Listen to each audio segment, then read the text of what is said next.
좋아요와 구독하기는 사랑입니다. 네, 안녕하십니까. 2019년 1월 9일 부동산에 관련 아주 특별한 이야기 부동산 별별사에 오신 여러분을 환영합니다. 오늘 2019년 첫 방송인데 한 해 동안 잘 지내셨습니까? 안녕하세요. 새해 복 많이 받으세요. 아유, 새해 복 많이 받으세요. 네. 너무 오랜만에 해서 네. 새해 복 많이 받으세요 할 시기도 지났나 봐요. 익숙하지도 않아 지금. 네. 되게 어색해 지금. 그러니까요. 2019. 아, 그러네요. 네. 한 살 더 먹은 기념으로 떡국은 많이 드셨습니까? 알면서 못 먹었습니다 아직. 예. 네, 그럼 아직 안 먹은 걸로. 네. 자, 오늘 한 해의 첫 방송인데요. 새해 관련된 이야기를 좀 나눠볼까 해요. 네. 뭐 사실 다들 부동산 시장 동향에 대해서는 많이 알고 계시는 상황이죠. 그래서 제일 중요한 거는 뭐 투자를 해야 되냐, 뭐 하냐, 뭐 이런 것도 중요하겠지만 집을 사야 되냐, 뭐 이런 것도 중요하겠지만 과연 2019년 한 해 뭐 해서 먹고 살아야 되냐? 심각하죠. 심각하죠. 네. 네. 이런 주제를 가지고 한번 이야기 나눠보도록 하겠습니다. 자, 일단 간단하게 다들 아시는 이야기겠지만 시장 동향에 대한 이야기 한번 나눠보도록 할게요. 일단은 뭐 정부에서 다양한 고강도 대책이 발표가 됐습니다. 3기 신도시 발표가 최근에 이루어졌었고요. 그다음에 9.13 부동산 대책, 그다음에 대출 규제, 뭐 금리 인상, 그리고 입주 물량 폭탄. 그래서 대표적으로 헬리오시티 같은 경우에 가장 큰 이슈가 되고 있고요. 거기에 따라서 전 거래량이 감소하고 전세 가격이 하락하고 거기다 계절적 비수기까지 겹쳐서 지금 부동산 시장은 거의 뭐 한파에 날씨하고 비슷하게 꽁꽁 얼어붙어 있는 상황입니다. 자, 이런 상황에 이제 다들 궁금해하시는 부분이 과연 사람들은 어떻게 생각하느냐에 대한 설문조사인데요. 설문조사 결과가 나왔어요. 네. 그래서 지난 2018년 12월 3일부터 17일까지 설문조사 결과에 의하면 일단 2019년 상반기 주택 구매 의향이 없다면 이유는 무엇입니까? 라고 얘기를 했는데요. 이 결과에서 재밌는 게 뭐냐면 19.1%는 주택 구입 의향이 있다라고 대답했다는 거예요. 그러니까 2019년 상반기에 주택을 구입하고자 하는 사람이 몇 퍼센트? 19.1%가 아직 있더라라는 얘기입니다. 10.3 아니야? 19.1. 19.1. 자, 19.1%가 있는데 이제 19.1%에 대해서 이제 물어본 거지. 언제 살 거냐라고 물어본 거예요. 네. 다시 언제 살 거라고 물어봤더니 2019년 상반기에 사겠다는 사람이 다시 또 10.3%라는 거죠. 10.3%. 그럼 결국은 내년 올해죠. 올해 상반기에 주택을 구입하고자 하는 사람의 숫자는 매우 적은 것으로 이렇게 보여지고 있고요. 근데 이거 질문에 답변한 사람이 그래도 굉장히 자발적인 답변을 한 사람 아닌가? 자발적으로 답변을 했겠죠. 왜 뭐 의도적으로 꾸며낸 설문조사 같지는 않은데. 그러니까 보통 설문 물어보면 답변 안 하잖아. 거의. 음. 그러니까 이 답변할 정도면 어느 정도 관심 있는 사람이고 자발적으로 얘기했다는 거니까 좀 자발적 참여자 중에서 흥미가 있는 사람이 설문에 답변을 했고 그렇죠. 그 중에서 이만큼이다. 네. 그럼 많다고 모수를 많다고 봐야 되나? 다 살려고 했던 사람이 많이 좀 약간 아무튼 이런 해석은 설문 해석은 그런 게 좀 어려운 것 같아요. 아, 물론 뭐 표준 뭐 표본 오차 뭐 이런 것도 있겠지. 근데 중요한 거는 있다라는 것 자체가 놀라워요, 사실은. 있다. 지금 시장 자체는 그 거의 뭐 매도에 대한 문의들은 있어요. 그런데 이제 매수에 대한 문의는 거의 없거든요. 전세도 지금 작년 말에 잔금 쳤던 것들, 계약했던 것들 이런 것들이 지금 세입자를 못 맞춰가지고 전세 가격을 많이 낮춰서 거래를 하고 있는 그런 상황들이고 거기다 무엇보다도 가장 큰 테마였죠. 2018년에 가장 큰 테마 헬리오시티 입주. 2019년이야. 12월 말일에 입주 시작했는데 그러니까. 사실 이제 지금부터 입주지. 그렇지. 예, 예. 그래서 가장 큰 테마였던 헬리오시티가 이제 본격적으로 입주를 시작하게 되면서 이제 거기에 대한 소식들이 좋게 나올 리가 없거든. 거기 워낙에 큰 물량이어서 그런 부분들이 겹쳐가지고 시장 자체가 굉장히 안 좋은 것은 다 알고 계시라고 생각해요. 또 재밌는 게 하나 있어요. 주택을 구입하려고 한다면 왜 사느냐라는 목적을 물어봤었거든요.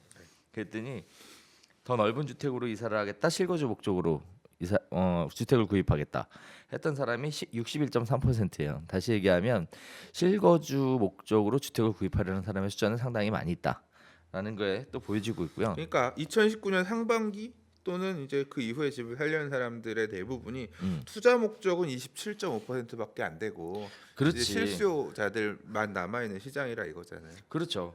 실수요자가 남아 있는 시장. 근데 난 개인적으로 이것도 생각이 들어. 투자 목적으로 27.5%가 아직도 부동산을 살려고 생각하고 있다라는 거. 그게 참 고무적이라고 봐요. 왜냐면은 안 좋잖아요. 상황 자체가. 이 사람들은 역시 앞서가는 사람들인가? 경기가 안 좋을 때 사고, 경기가 좋을 때 팔고. 근데 이게 지역을 너무 이게 사실 좀 그래. 설문이 네. 이게 지역에 대한 얘기도 없고 네. 그러니까 예를 들어 서울 안에 되게 많은 지역을 더 살 거냐라고 했을 때 음. 이제까지 가격이 급등했던 지역들을 투자로 더 살 거냐 그런 내용은 없이 단순한 심리에 대한 얘기잖아요. 그렇죠. 예, 지금 보면 집값이 엄청 막 빠지고 있는 동네도 있거든. 진짜 많이 빠진 데들 지난 몇 년간 빠졌던 데들 거기를 투자로 사겠다라고 한 사람들이 답변할 수 있는 거고 그런 게 빠져 있으니까 그냥 이거는 그냥 카더라 정도로 봐야 되는 그런 자료인 것 같아요. 내 생각에 그렇게 별로 이렇게 그러니까 만약에 타겟팅을 서울이다 또는 수도권이다 이렇게 해놓고 그 지역을 바라보고 있는 무수를 따져서 이제 이걸 봤다라고 하면 조금 디테일한 설문 자료가 될 수 있겠지만 뭐 물론 이 중에 서울이 제일 많겠죠. 서울 그건 모르지. 예. 표본은 어떻게 조사했는지 그러니까, 모르겠는데. 그러니까 이거 그럼 얘기하지 말아야겠네. 그건 모르지. 근데- 근데 중요한 게 그게 아니라 네. 제 얘기의 포인트는 투자에 관심 있는 사람들이 아직도 많다는 거. 그렇죠. 저도 부동산 사실 투자에. 그 얘기를 하고 싶었는데 이게 이제 발빠른 사람들 얘기 들어보면 이거 관망만 하고 그러니까 실수요자들이나 투자를 경험 안 해봤던 분들 같은 경우는 그냥 안심하고 있거든요. 그러니까 이 타이밍에 부동산 가격이 빠졌다 언론에 나오면 기분이 좋아. 뭔가 내가 덜 손해 보는 느낌이고 그렇기 때문에 좀 안심하고 있는 반면에 한편으로 이제 막 발빠른 사람들은 지금 빨리빨리 돌아다니면서 보고 있거든요. 얼마나 빠졌는지 실제 얼마에 잡을 수 있는 물건이 있는지 이걸 보는 사람들도 있거든요. 그러니까 그런 쪽의 사람들의 얘기를 들어보면 사실 이제 아까 대표님이 경기 안 좋다고 하지만 움직임이 있는 지역들도 있는 것 같아요. 아 그래요? 네, 그래서 부산 갔다 왔구나. 아니 그건 아니고 그건 아니고 아니야? 예, 지금 시청자들은 모르시니까 네. 제가 그 얘기는 조금 있다 조금 있다고 아무튼 그래서 그렇게 움직이는 사람들도 있는 것 같더라. 그래서 제가 또 하나 고무적인 게 뭐냐면 저는 이 부동산 스터디 카페 트래픽 조회수라든가 이걸 보거든요. 안 그래도 물어보고 싶었어. 이게 빠진 것 같지만 별로 안 빠졌어요. 그러니까 이게 표현이 약간 별로 안 빠졌다라는 얘기가 약간 그런데 원래 겨울철은 비수기이기 때문에 관심이 줄어들 때거든요. 줄어들 때인데 지금 일간 조회수가 한 평일 일간 조회수가 200만 대가 나와주거든요. 뭐 270, 80만, 250만 이 정도 뷰가 나와요. 이게 과거에 비하면 엄청 여전히 많은 거고요. 물론이지. 예, 회원수가 늘었잖아. 예, 회원수가. 비교하자면 한 작년 여름 되기 전, 예, 작년 한 4월 달, 5월 달 그 정도 트래픽이 계속 유지가 되고 있는 거거든요. 이게 뭐냐면 여전히 사람들이 어쨌거나 관심을 갖고 트래픽이 유지가 되고 있다는 얘기입니다. 이게 물론 이 상황에서 더 빠지기 시작할 수도 있어요. 침체가 이어지고 계속되면 재미도 없고 맨날 와봐야 좋은 얘기도 없을 텐데 하면서 빠질 수도 있겠지만 어디까지나 그 경기 안 좋았을 때 네. 그때는 정부 안 와. 사람이 조회수가 없어. 없어요? 글도 안 올라오고. 그리고 또 하나 이제 이 조회수만 볼 수 있는 게 아니라 뷰만 볼 수 있는 게 아니라 이 가입 회원 수도 있거든요. 가입 회원 탈퇴 회원이 있습니다. 그렇죠. 그러니까 장이 좋을 때는 막 급등할 때 많을 때 하루에 3,800명, 3,900명 가입한 날도 있어요. 가입자가. 근데 이제 보통 일반적으로 좀 이제 막 과열되는 시즌에는 한 1,000에서 2,000명 사이, 1,000에서 1,500명 사이 가입들 하고 요즘도 가입이 이제 이렇게 많아요? 그럼요. 아니 조정장에서 지금 같은 분위기 안 좋은 때는 몇 명 가입하냐면 500에서 800 그래도 정도 많구나. 가입해요 하루에. 탈퇴한 사람도 있어. 한 탈퇴는 꾸준히 50에서 100명 정도 매일 탈퇴하시는 것 같아요. 그러니까 계속 늘어나고는 있는 거지. 그러니까 저는 그 숫자가 늘어나고 있는 게 되게 여전히 어쨌거나 보고 있는 거예요. 물론 그게 상승에 대한 기대감 때문에 가입한다라고만은 볼 수 없어요. 왜냐하면 맨날 뭐가 나오잖아. 이번에도 사실 뭐 주택 공시가격, 그쵸. 공시지가 올라가는 문제, 그다음에 또 이제 양도소득세 관련해서 임대사업자 혜택 관련해서 이제 소득세법 건드리는 것들 나오고 그러니까 대체 어떻게 돌아가는 거냐 궁금할 때 전문가의 뉴스를 보면서 알 수도 있지만 시장 참여자들의 반응을 보기 위해서 노니까 그게 사실은 어느 정도 트래픽 유지하는데 반영이 되고 있을 거라고 생각합니다. 예를 들어서 3기 신도시 대책 발표했을 때는 일간 조회수가 400만 대로 치솟았거든요. 그러니까 여전히 보고는 있어. 그러니까 에너지가 없는 건 아닙니다. 에너지가 없는 건 아닌데 그래서 올 봄 상황을 좀 봐야 될 것 같아요. 그러니까 만약에 트래픽이 늘어난다 지금 이 상황에서 다시 300만 대로 치고 올라간다라고 생각하면 또 보면 알 수 없는 거예요. 네. 자, 알 수 없다. 네. 뭘 몰라 모르긴. 아니 그렇게 우리는 예측할 필요가 없다니까. 나는 알았어. 예측할 필요가 없어. 알았어. 나는 진짜 애널리스트라든가 알았어. 전문가들이 되게 불쌍해. 왜냐하면 물어보잖아요. 오를 거냐 떨어질 거냐 답을 맞추래. 그러면 이제 있는 생각 짜내가지고 어쨌거나 베팅을 해야 되는 건데. 나는 난 힘들어. 베팅을 우리 안 난 딸린 식구들이 많아갖고 이제 두 번째 우리 다룰 주제가 네. 과연 2019년 뭐해서 먹고 살아야 되냐 네. 이건데 네. 난 우리 전국의 회원들도 있고 그 사람들도 이제 생활고잖아요. 이게 지금 그 생계형 직업이거든. 근데 그런- 중개업 자체가 되게 안 좋은 직업이야. 내가 생각할 때는. 안 좋은 직업이야. 네. 누가 좋은 직업이라 누가 그랬어요? 그러니까요. 이게 사람들이 꿀 빠는 직업인 줄 아는데 꿀 빨 때도 있지. 근데 없어. 없어. 장 좋을 때 그 뭐죠? 장 좋아서 뭐 아니야. 거래 많이 내가 된다고 볼 할 때 때 뭐 꿀 빠는 사람들이 있어. 그러니까 거래가액이 높은 지역들은 분위기 좋아지면 그때 진짜 돈을 캐. 근데 이제 전세만 써도 매매 몇 개만 하더라도 수수료가 잘 나오니까. 근데 서울에 전국에 그렇게 꿀 빠는 어떤 데가 얼마나 있겠어요. 물도 꿀 빠는 동네도 가보면 굉장히 경쟁 치열하고 그 중에서 이제 돈 많이 제대로 그래. 버는 사람 몇 명 없는 거지. 그래. 그래서 그렇긴 아니야. 통계를 얘기해. 평균을 얘기하지. 평균. 평균을 얘기하면 안 좋지. 평균을 얘기하지. 자, 그래서 지금 현재 부동산 시장 자체가 올해 상반기에는 크게 기대하기 어려운 상황이다. 거기다가 이제 또 터졌죠. 시세 50% 수준의 단독주택 공시가격 현실화하겠다라는 부분이 나왔어요.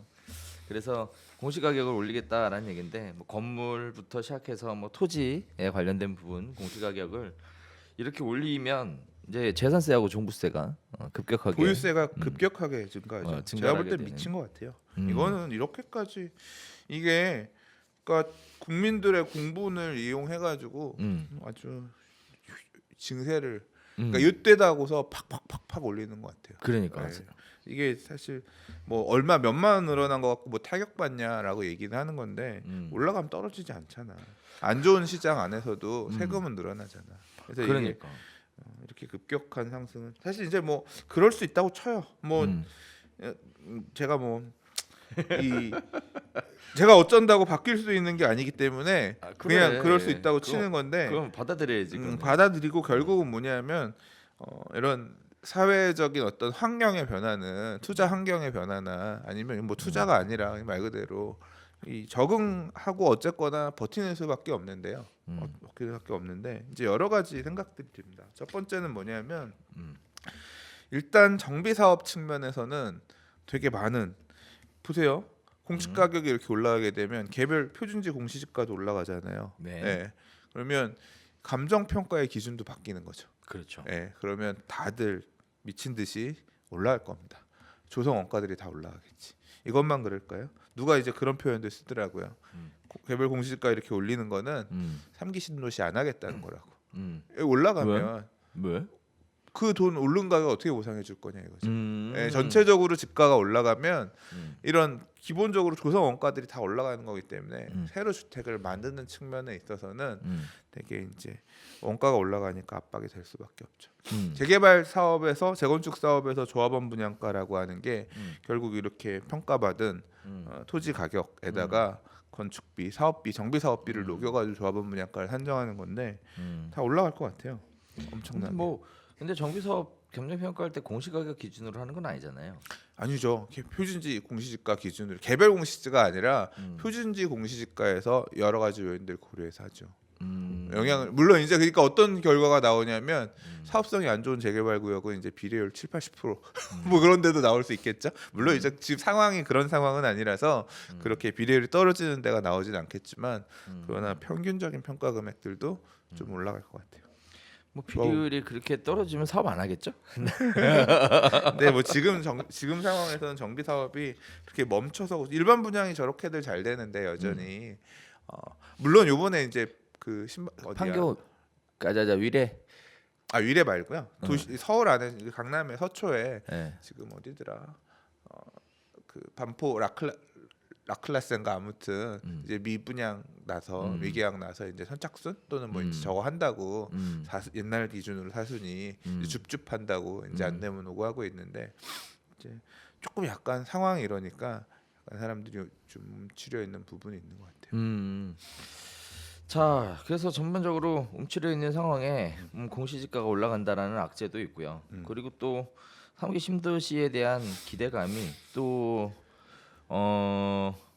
부작용으로 3기 신도시에 대한 기대감이 이제 앞으로 분양하게 될 3기 신도시 인근의 분양에 적신호를 만들게 되죠. 아니 근데 3기 신도시도 먼 얘기야. 아무리 빨리 해도 5년 분양 시점 자체가 3년 안에 나올 수가 없는데 그러니까 3기 신도시 얘기도 그냥 아직 12월 달에 온기가 남아 있어서 우리가 하는 것이 판교 얘기를 판교가 아니라 그렇죠. 판교 얘기를 제가 2002년도 이때 들었어요. 판교 개발 얘기가 부동산 가격 잠재우기 위한 판교 얘기가 2002년 3년 이때 얘기들이 나왔었는데 실제 판교 분양 2008년이잖아요. 그것도 되게 엄청나게 저거 했던 거야. 2008년이 아니라 7년이었나? 아무튼 빠르진 않죠. 그 전부터 준비했으니까 그때 빠르진 된 거지. 않지. 예. 그럼 근데 이제 문제는 그거지. 네. 그 우리가 흔히들 얘기하는 게 그런 거잖아요. 대표적인 예를 들어 조합 설립 인가를 받은 재개발 구역 입주 언제 해요, 사장님? 그거는 10년 안에 할 수 있을지 없을지 몰라 그거는. 그렇지. 그건 몰라. 그래. 그런데 이제 사람들은 왜 움직이죠? 어? 마치 빨리 할 수 있을 거라는 기대감. 그러니까 지금 그 떡밥은 지금 떡밥인 거야. 발표한 지 얼마 안 됐으니까 나올 것이다라고 해서 수요층의 마음을 붙잡는 영향으로 이제 작동하겠지만 그렇죠. 근데 그건 그렇죠. 일시적인 걸 거라고 봐요. 그 3기 신도시 분양받기 위해서 앞으로 5년을 참고 있는다.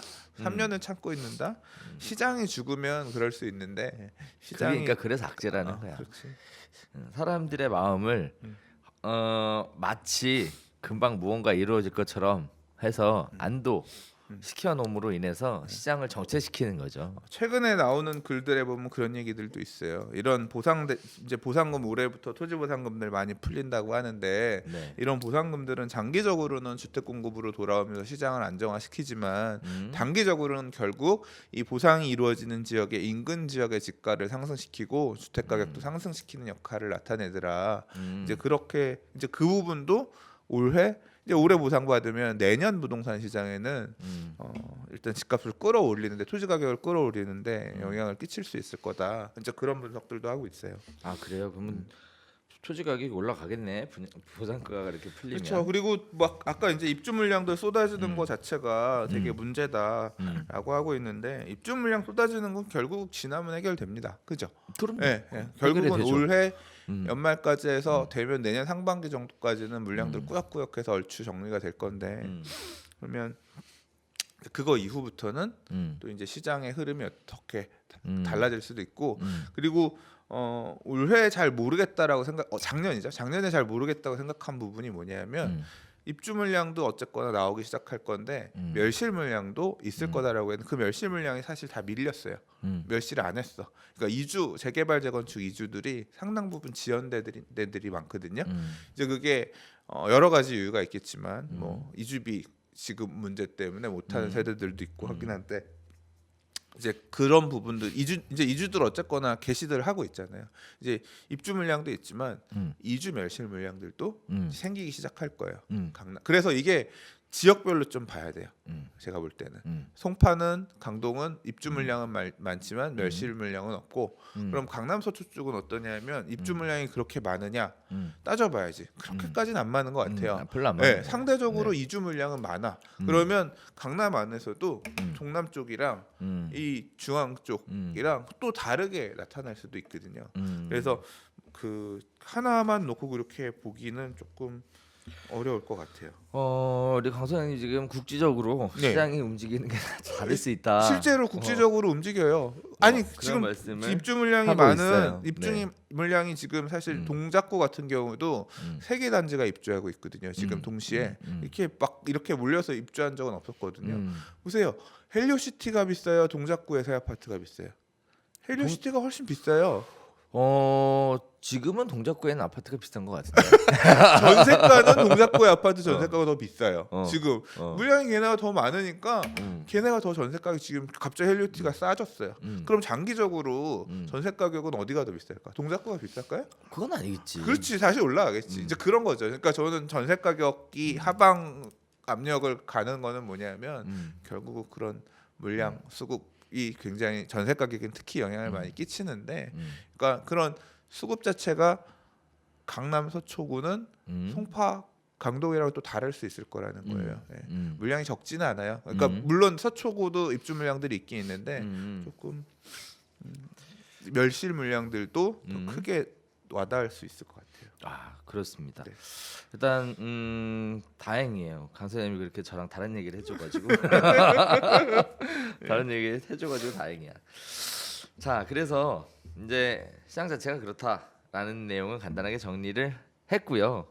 그럼 이제 과연 뭐해서 먹고 살아야 되느냐 이건데 올해 계획 어떻게 되세요? 저는 안 먹고 안 쓰고 조금만 먹고 뭐 허리띠를 졸라맨다. 거의 그런. 그건 당연한 네, 거고. 그거지 뭐. 그건 당연한 거고. 네. 허리띠를 졸라맨다. 허리띠를 졸라맨다. 저는 올해 그렇게 막 좀 그러니까 사실 저는 지난 상승장 뭐 올 작년 재작년 올라가는 거 보면서 사실 뭐 투자할 돈도 없지만 항상 진짜 없어요. 없지만 근데 이제 그렇게 이렇게 오르고 급등하고 나서 규제가 촘촘해지면서 결국은 이 투자하기에도 많은 돈이 들어가고 엑시트하기에도 되게 힘들어졌단 말이에요. 과거에도 옛날에는 3주택자에 대해서 단일 세율로 60%에다가 주민세에서 66%씩 때렸는데, 그러니까 사람들이 가도 금리도 되게 비싸고 자금 조달하기 위해서 후순위 대출 뭐 또는 이제 2금융권, 3금융권 대출을 쓰려고 하면 금융 비용도 많이 들고 하기 그렇죠. 때문에 매력이 떨어지는 시절이라 그리고 잘못 까딱해서 엑시트하는 타이밍을 놓치면 이게 이렇게 올라가다가 이 고점에서 엑시트를 못하면 중간에서 못하면 떨어지기 시작하면 2단계에서는 엑시트가 안 돼. 계속 아무도 안 사니까 그렇지. 한참 내려가서 한참 팔아야 내려가야지. 되거든요. 그래서 뭐 들고 있는 것들이야 길게 생각하고 들고 있는 것들이야 하지만 더 사는, 그러니까 투자로서 더 사는 것에 대한 매력은 되게 감쇄된다고 생각하거든요. 물론 이제 사람들 보면, 그래서 지금 가는 투자하는 분들 보면, 투자 목적으로 부동산을 막 여러 개 사는 분들 보면 그런 인기 지역을 더 진입하려는 사람들이 아니라 그 사람들은 진짜 규제가 없는 비규제 지역들로 가죠. 그래서 실제로 이제 요번에 수원이라든가 뭐 용인, 기흥이나 수지나 이런 데들 이제 투기과열지구 추가 지정 조정 대상 지역인가요? 예, 청약 조정 예, 지역. 조정 지역 이제 그 추가 지정됐잖아요. 그러면서 이제 대출 규제, 그다음에 양도소득세에 대한 중과 부분들 붙고 그랬잖아요. 이제 더 확대되면서, 그러니까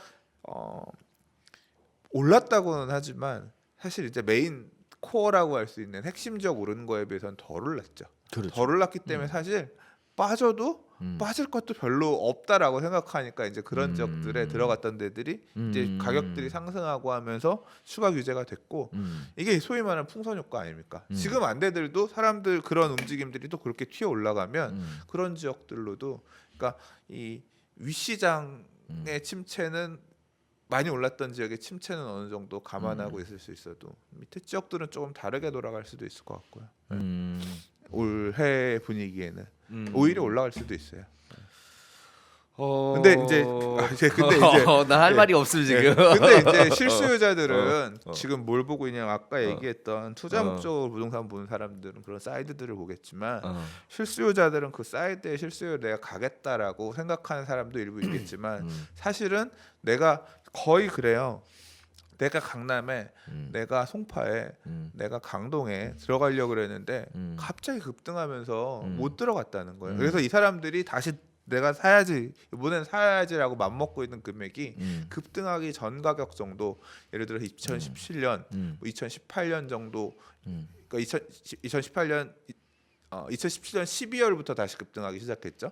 그래서 2018년 초 가격 정도까지만 돌아간다라고 하면 요번엔 내가 그냥 좀 떨어지더라도, 만약 이후에 떨어진다고 하더라도 사야지, 뭐 이런 식으로 생각하는 분들이 계시거든요. 그러니까 그런 수요들이 실수요로 여전히 시장에 있다.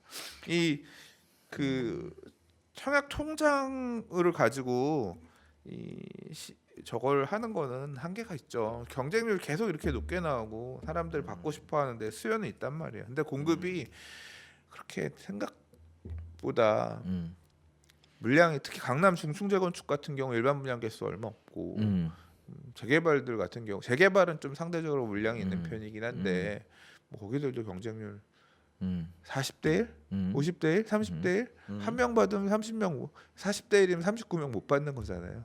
예. 그리고 되게 그런 게 항상 저도 분양 청약을 하다가 청약을 통해서 주택을 받아본 경험이 없어서 하는 얘기지만 이게 청약이 2년 전에 분양받은 사람이랑 지금 분양받은 사람이랑 하늘과 땅 차이죠. 그럼요. 분양가가 엄청 올라갔어. 그렇죠. 예, 더 올라갈 겁니다. 계속. 그러니까 결국은 뭐냐면 그때 그냥 아무거나 샀으면 상승분을 어느 정도 있을 텐데 지금 분양 받으면 그만큼 더 비싸게 분양 받아야 되는 건데 그것도 안 되는 거예요. 그러니까 결국 초조해지는 건 뭐냐면 지금 무주택자의 계속 못 받는 이 사람들이 앞으로 1년, 앞으로 2년. 그러니까 올해는 입주 물량도 많고 지금 언론에서도 말하기 좋잖아. 가격 지금 조정받고 있고 떨어지고 있고 전세 가격도 낮고 입주 물량들 쏟아지면서 이런 분위기다라고 얘기를 하니까 가격이 이제 빠지겠구나. 이제 그렇게 포지션을 잡고 좀 관망하면서 마음에 드는 거 있으면 하나 두 개 청약하고 뭐 이런 식으로 버틸 수 있겠죠. 근데 입주 물량들이 없어지는 내년, 내후년 시장 가버리면 그때 가서는 청약해도 여전히 안 되는데 그때는 이제 입주 물량이 별로 없어서 좀 올라갈 가능, 전세 가격도 올라갈 가능성도 있습니다. 언론에 이런 식으로 나와버리면 그때 가서는 진짜 다급해가지고 또 이제 사실 이제 저는 요번에 조정 받고 가다가 한번 가격이 더 만약에 상승한다고 하면 그 점이 거의 이번 상승장의 피크가 아닐까 생각하거든요. 이제 그때 가서 받아 먹어주는 사람이 저는 제일 불쌍한 그럴 것 같아요. 우리 강 선생님 오늘 또 엄청난 얘기들 아니 뭐 내가 맨날 하던 얘기야. 이게 저는 그렇게 생각했어요. 아직 알았어요. 이번 상승장이 끝나진 알았어요. 않았다고 봐요. 알았어요. 네. 좋습니다. 네. 좋습니다. 네. 네.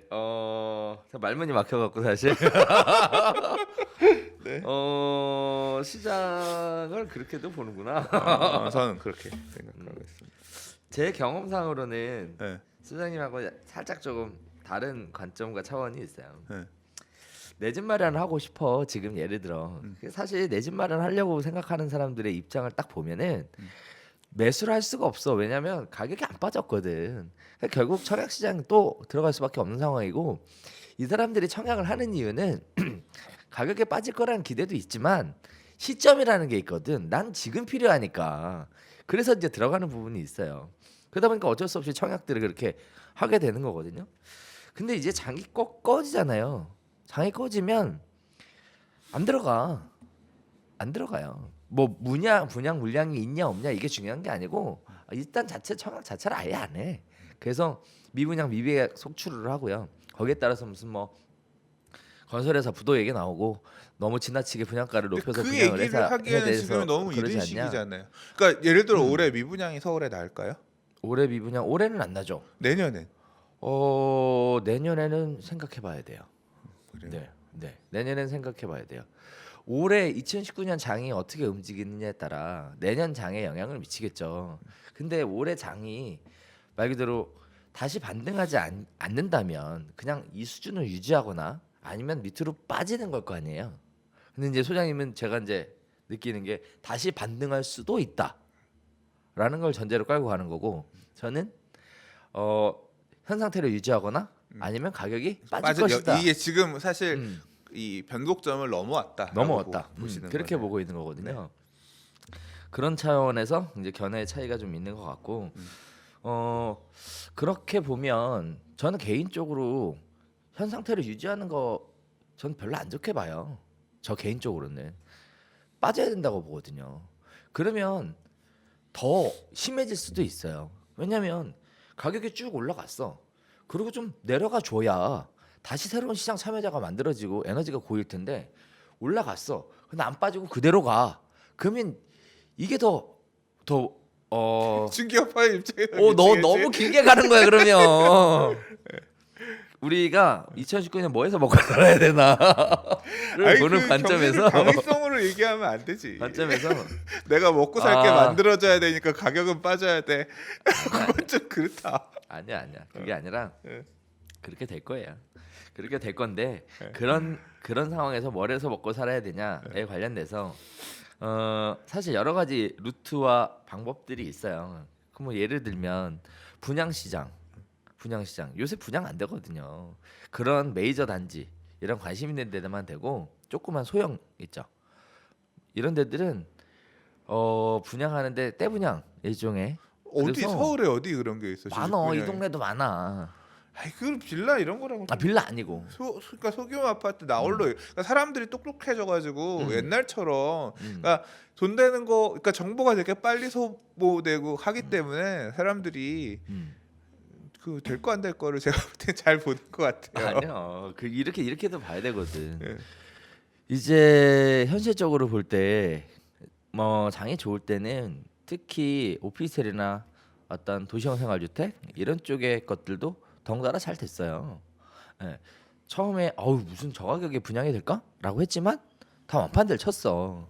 근데 이제 지금 이제 분양하고 막 하고 있는 것들 보면은 분양이 생각보다 버거우니까 떼분양으로 전환을 시켜가지고 보통 뭐 100세대 분양하는데 그 상담사만 300명씩 풀어가지고 지금 난리 났거든. 그래서 이런 부분들이 영향을 또 미친다라는 거죠. 네, 나는 아닌 것 같아. 지금 검단 이런 데도 가보면 검단 저희 전매도 안 되는 거 이제 전매 기간 제한 있고 이런 것들도 가서 보면 모델하우스 저렇게 줄 서고 물량이 앞으로 떡실실 나올 거라는 거 알면서도 가고 이런 거 보면 아직까지 미분양을 얘기하기에는 조금 이른 시기인 것 같아요. 지금은 아니라니까.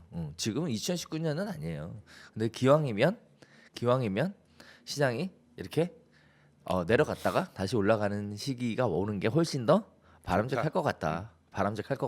뭐 이런 식의 말씀을 드리는 거지. 그리고 지금 사실 뭐 많이 올랐던 데들은 지금 몇 조정 받은 가격들이 좀 많이 꺾여서 나오는 것들이 있잖아요. 실제로 꺾였고. 네. 그래서 올해 장이 별로 그렇게 좋을 것 같다라고 생각은 안 하는데.